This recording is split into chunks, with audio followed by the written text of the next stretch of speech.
साक्षी अनासने yes Marathi news मध्ये आपलं स्वागत। आताच एक बातमी हाती येते, पाहूया त्या संबंधित सविस्तर वृत्त। नाशिक लोकसभा निवडणुकीला अनुसरून एक मोठी बातमी समोर आली आहे।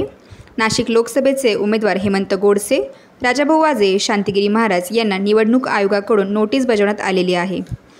तसेच दिंडोरी मतदारसंघामधील महाविकास आघाडीचे उमेदवार भास्कर बगरे यांना देखील नोटीस देण्यात आलेली आहे। त्यांनी आपला सोशल मीडियावरील प्रचार लवकरात लवकर थांबवावा व याबाबतीत खुलासा द्यावा अशी नोटीस निवडणूक अधिकाऱ्यांकडून सर्वच उमेदवारांना देण्यात आलेली आहे। सोशल मीडियावरील प्रचार थांबवण्यासाठी या तिन्ही उमेदवारांना निवडणूक अधिकाऱ्यांनी नोटीस बजावली आहे। सोशल मीडियावरील प्रचार त्वरित थांबवण्याचा आदेश निवडणूक निर्णय अधिकाऱ्यांनी दिलेला आहे। निवडणूक निर्णय अधिकाऱ्यांनी दिलेले असून या तीनही उमेदवारांना 48 तासात खुलासा देण्याचे सांगण्यात आलेले आहे।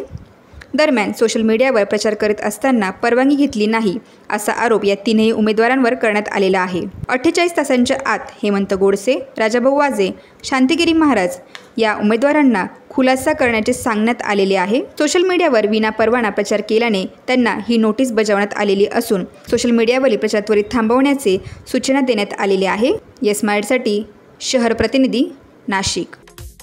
अशाच प्रकारच्या ताज्या घडामोडींसाठी Yes Marathi news YouTube channel share करा, सबस्क्राईब करा, लाईक करा आणि पाहत राहा येस मराठी न्यूज।